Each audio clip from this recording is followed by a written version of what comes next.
탁월한 것을 탁월하다고 말하는 것은 어렵지 않은 일이며 이 멋진 시작을 목격하게 된 것은 드문 행운이 아닐까 생각한다. 소설가 김초엽의 책 우리가 빛의 속도로 갈 수 없다면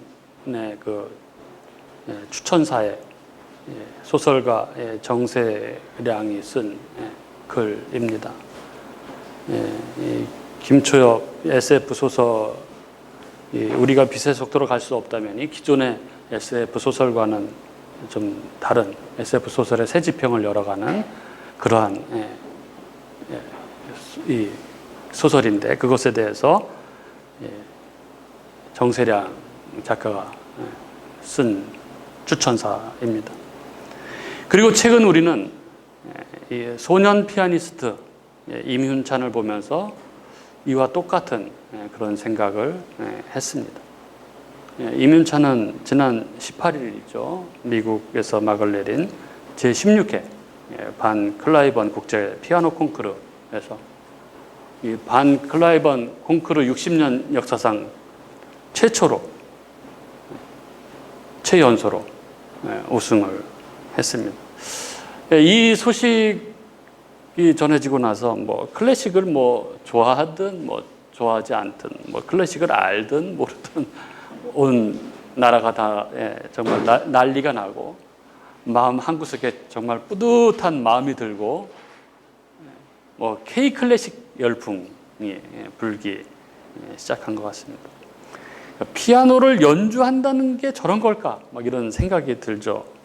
연주하는 모습을 보면은 정말 그 땀방울이 막 쏟아지면서 그 피아노 건반 위에서 그 손가락이 막 신들린 듯이 그렇게 움직이고 그 피아노 연주를 듣다 보면 막 심장이 진동하는 것 같은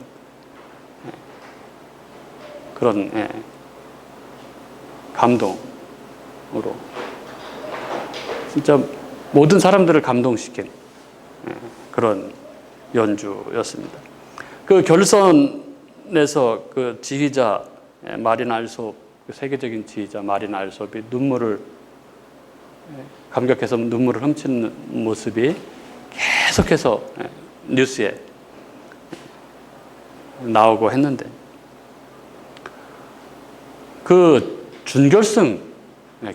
결승에서 한 곡 말고 준결승에서 연주한 이 프란츠 리스트의 이 초절기교 에티드, 그러니까 연습곡 그 12곡으로 구성되어 있는데 1시간짜리잖아요. 1시간짜리를 그 악마의 기교라고 불리는 그 곡 여러분 들어보셨나요? 저는 그 1시간짜리를 2번을 들었습니다. 정말 이 악마의 기교라고 하는 그 화려한 그 기교 이거는 둘째고 정말 그 감동이 있는 그게 연습곡이라고 하지만 거기에 굉장한 그 인생의 서사가 담겨 있는 그런 곡이더라고요. 거의 일주일 내내 거의 임윤찬 이거 피아노에 거의 그 임윤찬한테 빠져 있었던 그런 한 주였던 것 같습니다. 이 초절기교 그 에티드 그 12곡짜리에 그 뒤 후반으로 가면 9번, 10번, 11번, 12번으로 가면은 정말 그 듣다 보면 인생의 서사가 이렇게 상상이 되고 그려지는 한편의 인생의 서사 같은 그런 선율이었죠. 그래서 이게 18살짜리가 이게 화려한 기교로 우승을 한 것이 아니라 인생 2회차라고 부르잖아요. 18살인데 108세 같이 연주를 한다. 그런 감동적인 연주였습니다. 이 18살 임윤찬이 얼마나 연습을 열심히 합니까? 하루에 12시간 이렇게 연습을 그 콩쿠르에 참석해서도 그렇게 연습을 했다고 하는데 그 치밀한 연습에서 나온 실제 연주에서는 신들린 듯 본능적으로 초대는 그 정말 탁월한 피아니스트를 온 세상에 목도한 그런 사건이 아니었나 그렇게 생각을 합니다.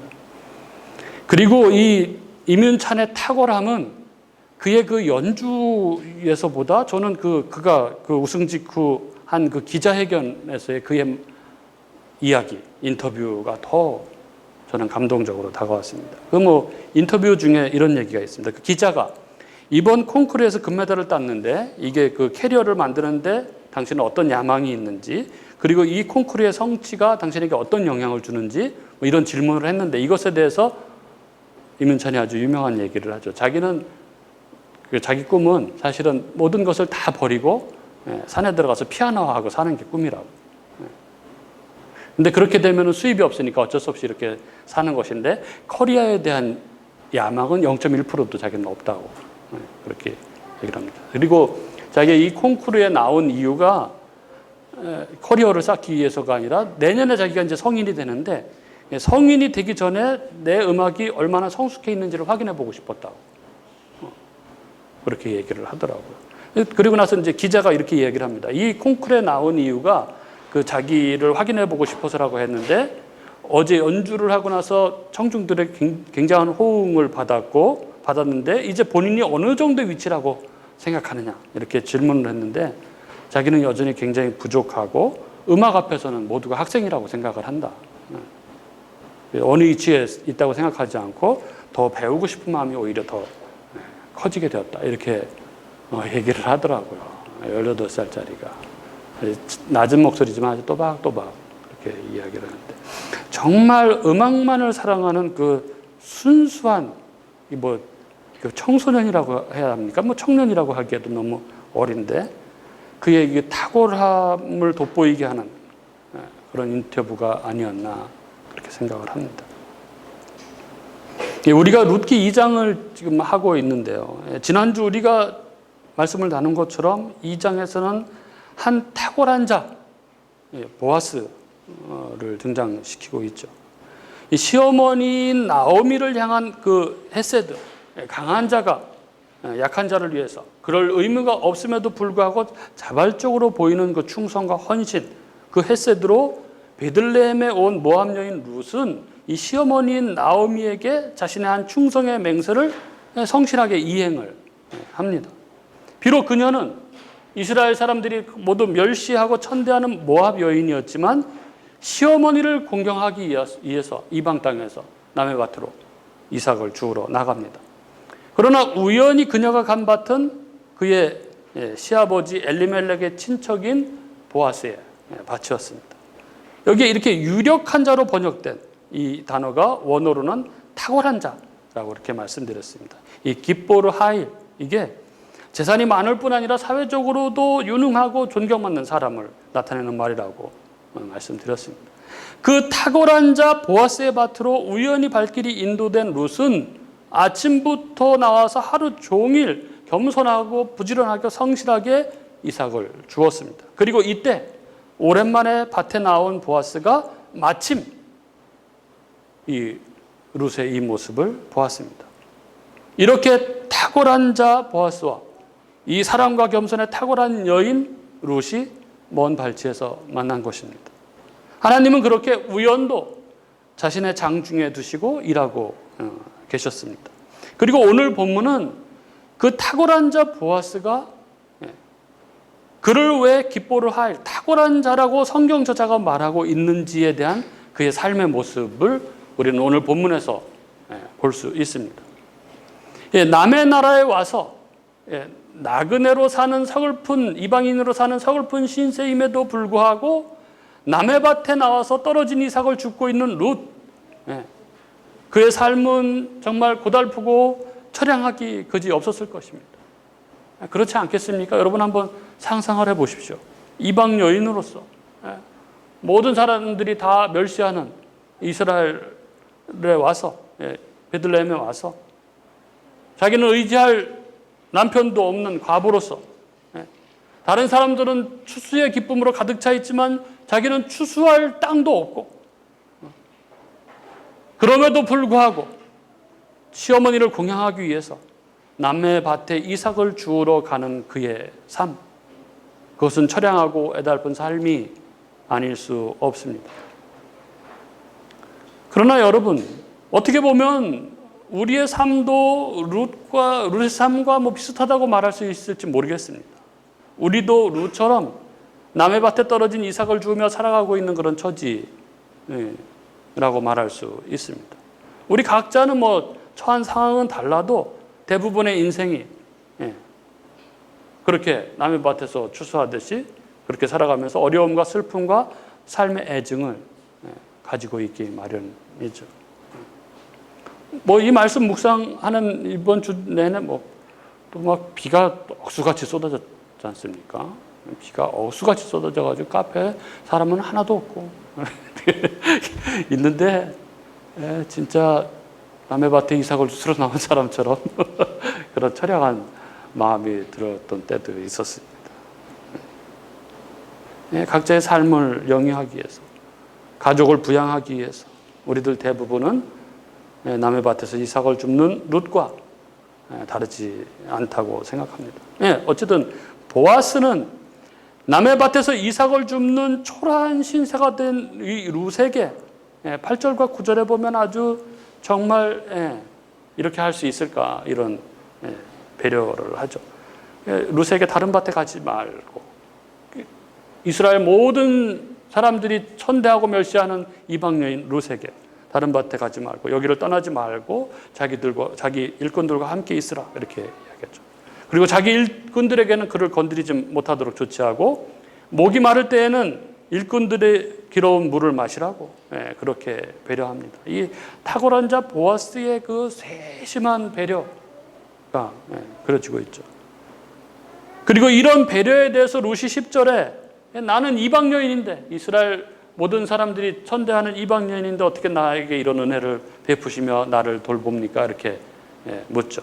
그러자 11절 12절에 보아스가 이렇게 말합니다.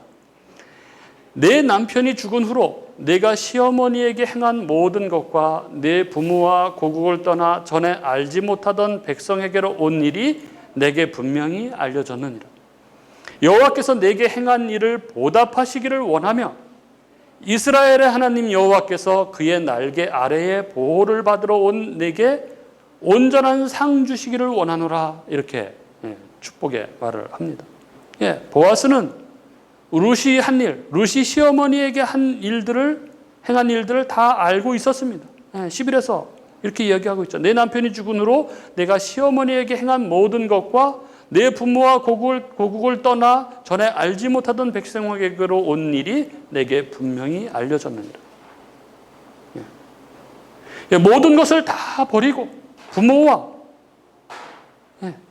백성과 민족과 신까지도 다 버리고 오직 헤세드, 강한 자가 약한 자를 위해서 그럴 의무가 없음에도 불구하고 자발적으로 보이는 그 충성과 헌신, 이 헤세드의 마음으로 시어머니를 따라 이방 땅에 온 것, 이 일은 결코 흔한 일은 아니었습니다.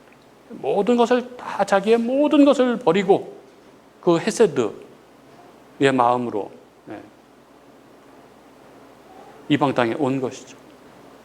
이에 보아스는 이 일에 대해서 여호와께서 내가 행한 일을 보답하시기를 원한다고 그렇게 축복하고 있는 것입니다. 오늘날 우리는 이 보아스의 이 말, 여호와께서 내가 행한 일을 보답하시기를 원하노라는 이 축복이 뭐 사람들에게는 그냥 인사치레로 들릴지도 모르겠습니다.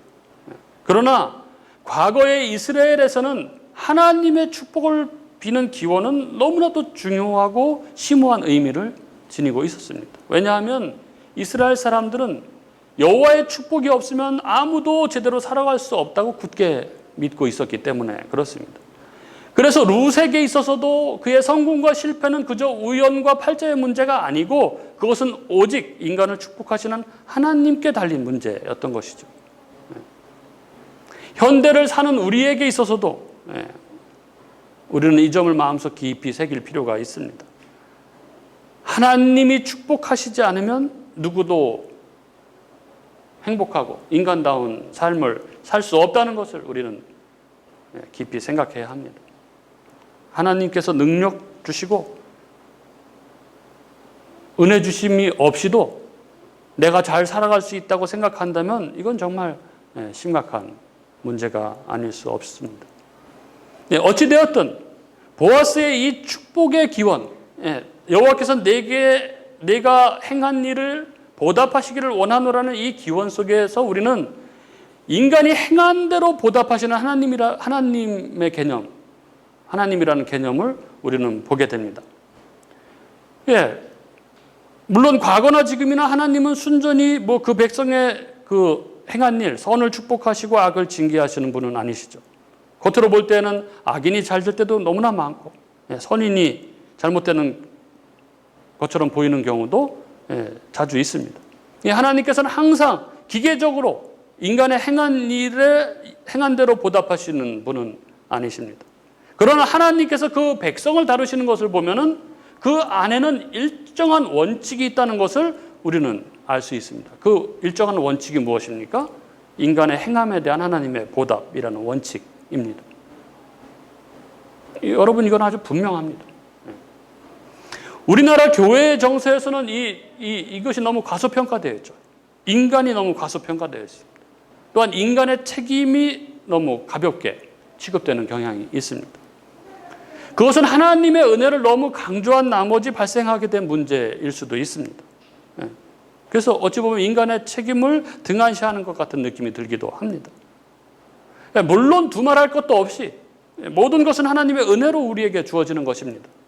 그러나 우리가 잊지 말아야 할 것은 우리 인간편의 책임에 관한 문제입니다. 복을 허락하시는 분은 하나님이시지만 이 복의 수혜자인 이 인간의 책임 있는 행동과 연관되어서 나타납니다. 여러분, 이 말씀을 아주 잘 이해를 하셔야 오해가 없습니다. 사실상 우리가 주님이 주시는 평안과 복을 받아 누리지 못하는 것은 하나님께서 우리에게 은혜를 주시지 않아서가 아니라 오히려 우리 쪽에 문제가 있는 경우가 많이 있다는 것입니다. 인간이 행한 공로에 근거해서 하나님께서 은혜를 우리에게 베푸시는 것은 결코 아니죠. 하나님의 은혜는 죄인에게 무조건적으로 부어지는 선물입니다. 하나님께서 아브라함을 택하신 것은 아브라함의 어떤 공로 때문이 아니었습니다. 하나님께서 이스라엘을 택하신 것은 이스라엘의 어떤 잘남 때문이 아니었습니다. 하나님께서는 당신의 자유로운 은혜로 아브라함을 택하시고 이스라엘을 택하신 것입니다. 마찬가지로 주님께서 우리를 택하신 것은 우리가 잘남 때문도 아니고 우리가 무슨 선한 행위를 했기 때문도 아닙니다. 우리가 하나님의 자녀가 된 것은 순전히 주님의 은혜입니다. 그러나 우리가 하나님의 백성으로서 하나님의 은혜를 계속 누리고 사느냐 그렇지 못하느냐는 우리에게 달려 있습니다. 무슨 말이냐 하면 결국 하나님의 축복은 그 백성의 바른 삶의 반응 위에 나타나게 된다는 것입니다. 여러분, 이 말이 이해가 됩니까? 이게 축복의 법칙입니다. 이게 은혜의 선순환의 법칙이죠. 그리고 이것이 하나님의 은혜를 바로 누리는 하나님 백성의 삶의 원리입니다.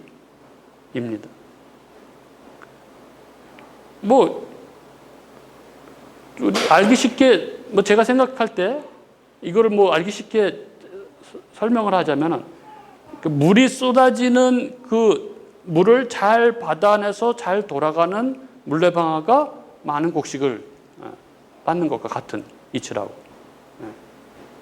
생각할 수 있습니다. 따라서 우리가 만약 지금 마음의 평안을 누리고 있지 못하다면, 하나님의 은혜와 복을 누리고 있지 못하다면 그것은 하나님 편의 문제가 아니라 우리 편의 문제가 있다고 할 수 있습니다. 롯은 시어머니에게 충성을 다하기 위해서 부모와 고국을 떠나 전에 알지 못하던 백성들에게로 왔습니다.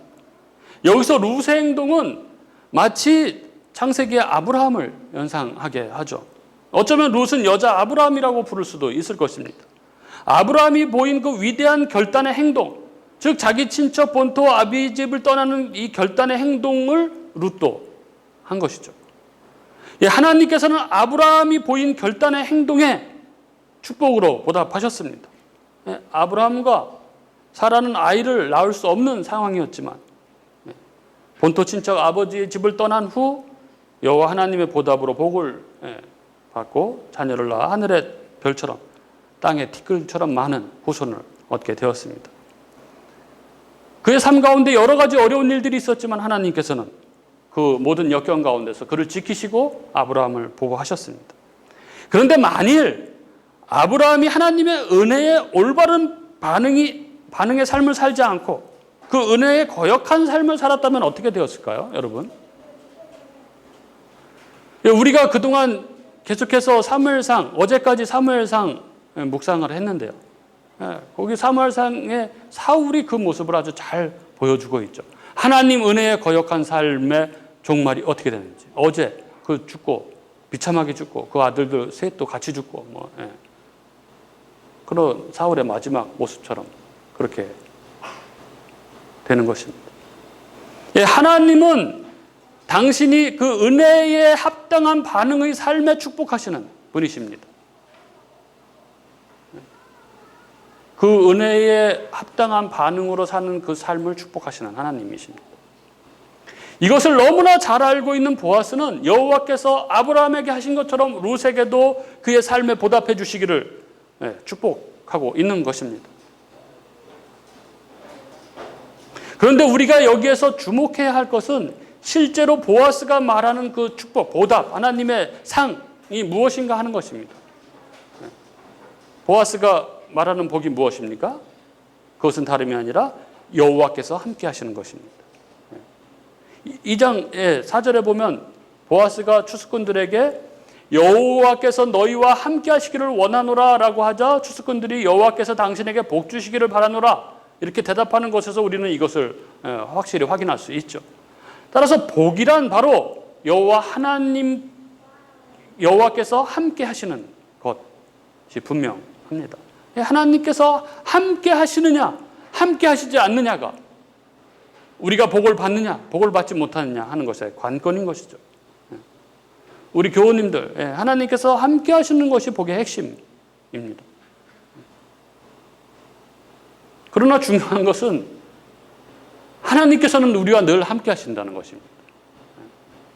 하나님과 함께 하시는 것이 복인데 하나님은 우리와 늘 함께 하신다는 것입니다. 우리가 문제인 것입니다. 우리가.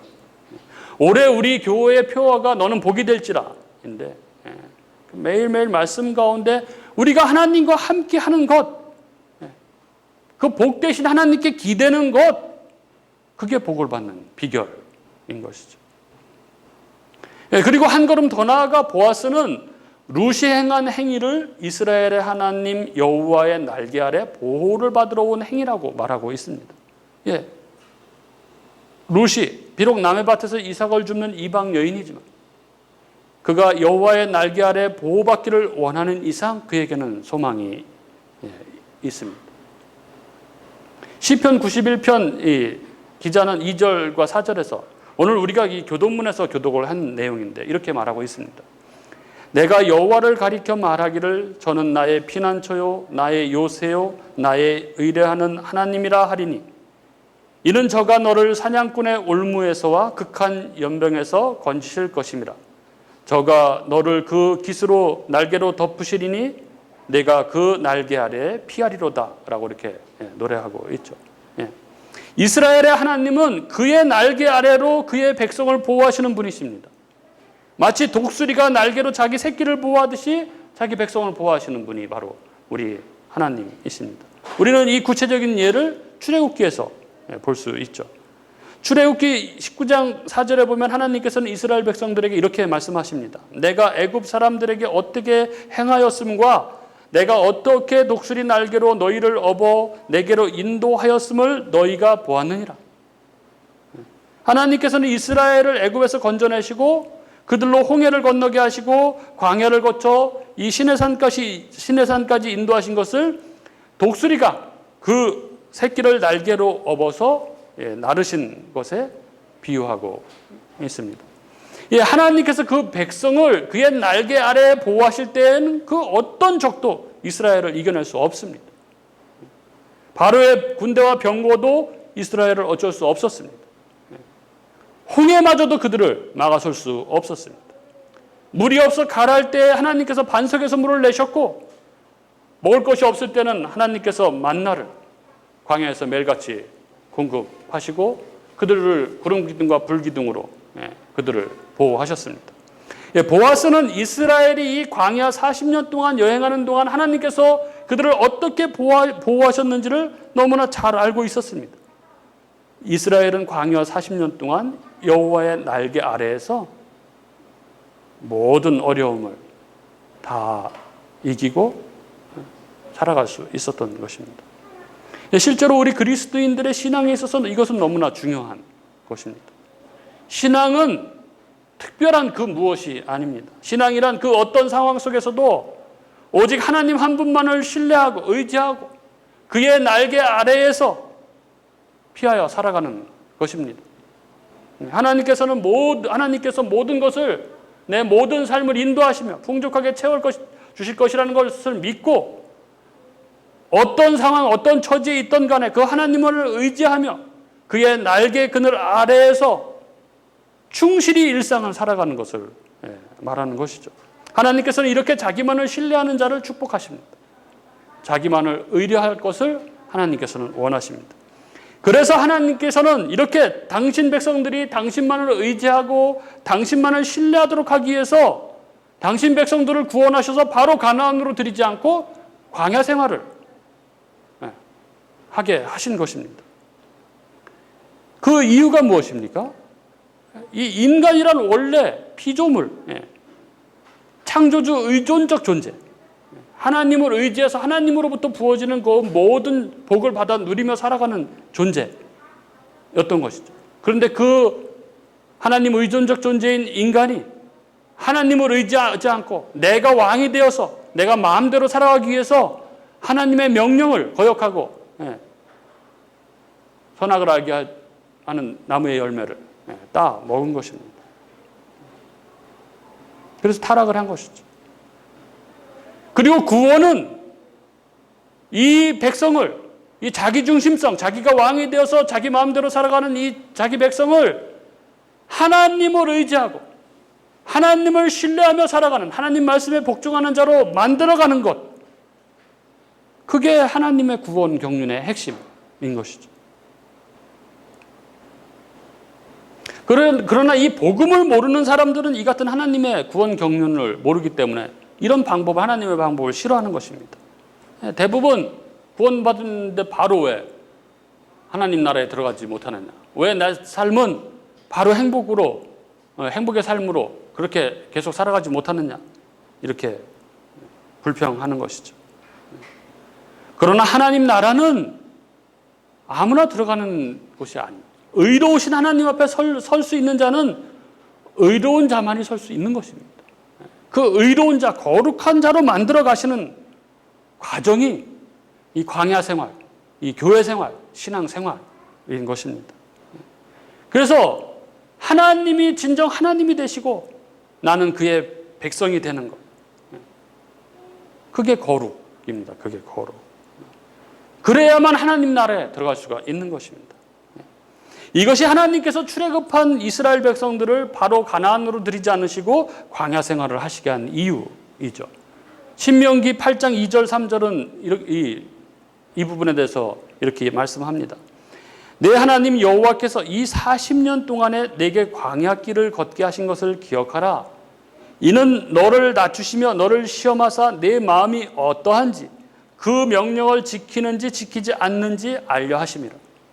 너를 낮추시며 너를 줄이게 하시며 또 너도 알지 못하며 내 조상들도 알지 못하던 만나를 내게 먹이신 것은 사람이 떡으로만 사는 것이 아니요 여호와의 입에서 나오는 모든 말씀으로 사는 줄을 내게 알려하라 하심이니라. 이렇게 기록하고 있는 것입니다.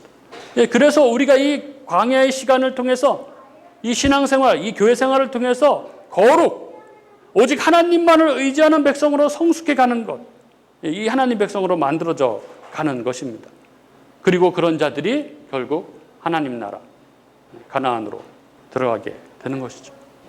이렇게 룻을 축복한 보아스는 14절에서 16절 정말 더욱더 세밀한 배려를 합니다. 식사할 때에도 잘 챙겨줘서 배불리 먹을 수 있도록 그 멸시하고 천대받는 이방 여인 룻을 그 탁월한 자 보아스가 이렇게 배려하고 있는 거죠. 그리고 보리를 주울 때도 그가 마음껏 이삭을 주울 수 있도록 세밀하게 배려를 합니다. 이렇게 하나님의 경륜 안에서 인생을 바르게 보고 사람을 바르게 보고 거기에서 가장 그 인생에서 사람에서 중요한 것이 무엇인지를 알고 그게 바로 하나님의 함께하심과 하나님의 보호와 하나님을 의뢰함이죠. 그걸 알고 그에게 축복하고 더불어 그의 삶을 배려하고 있는 이 보아스, 그는 진정 성경 저자가 적고 있는 대로 탁월한 자의 탁월한 삶의 모습이 아닐 수 없습니다. 우리 교우님들의 삶은 어떠신가요? 우리는 이렇게 이웃을 진심으로 축복하며 인생이 무엇인지, 인생에서 가장 중요한 것이 무엇인지 알고 그 인생을 축복하며 그들을 축복하며 그 이웃들을 세심하게 배려하는 이런 삶을 살고 계신가요? 그거는 특별한 사람들이나 하는 거지. 그거는 보아스 같은 사람, 그런 사람들이나 하는 거지. 나하고는 상관없지. 이렇게 생각하고 계신 분 혹시 계신가요? 저는 저를 비롯해서 우리 교우님들 모두가 우리의 삶 속에 이런 탁월함들이 가득한 그런 아름다운 삶이 되기를 소망합니다. 어떻게 우리는 이렇게 탁월한 삶을 살아갈 수 있겠습니까? 우리가? 여러분?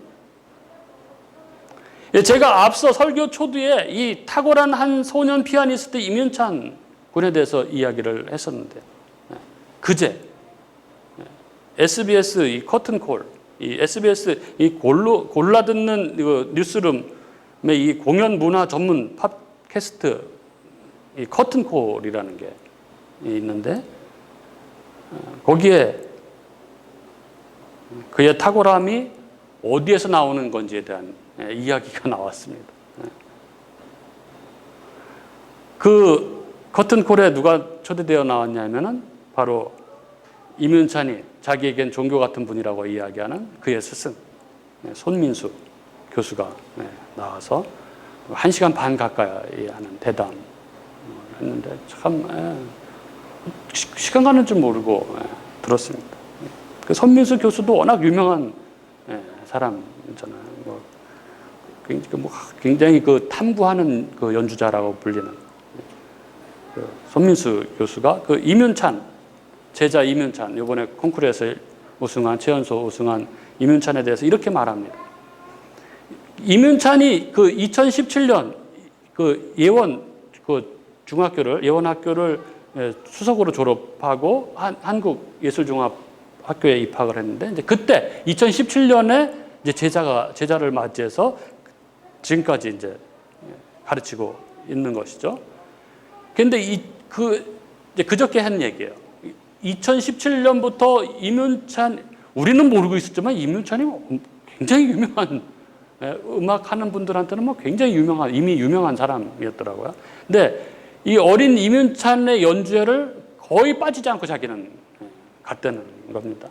그리고 그 연주하는 걸 봤는데 그 연주를 보고 지인들에게 이렇게 얘기를 했다는 거예요. 자기가 지금 이 세상에 저렇게 피아노를 연주하는 사람은 없다. 이렇게 얘기를 했다는 겁니다. 제가 앞으로 뭐가 될 줄은 모르겠는데 일단은 지금 피아노를 치고 있는 사람 가운데 어느 누구도 저런 사람은 존재하지 않는다. 이렇게 얘기를 했답니다. 그만큼 이 특별함이 임윤찬에게 있다는 것입니다.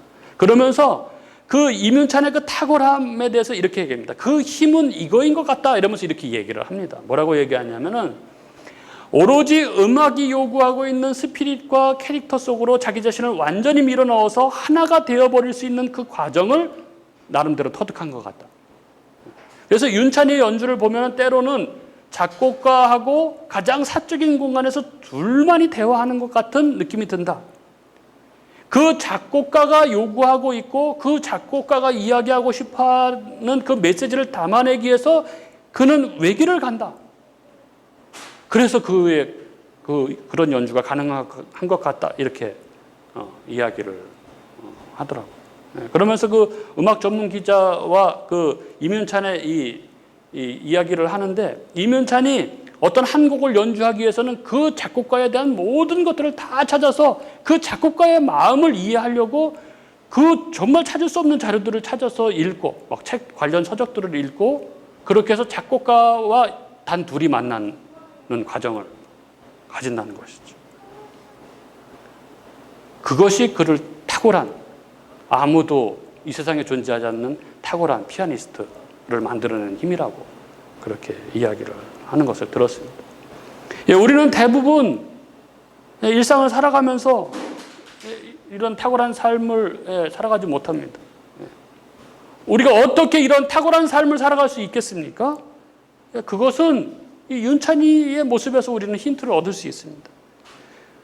그것은 이 탁월하신 우리 주님, 우리 주 예수 그리스도, 우리가 그 주님을 만나고 그 주님을 가까이 하고 그래서 그 주님의 마음이 어떤 것인지를 이해하고 할 때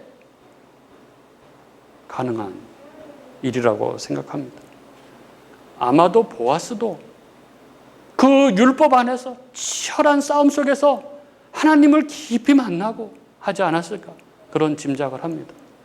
예, 그렇습니다.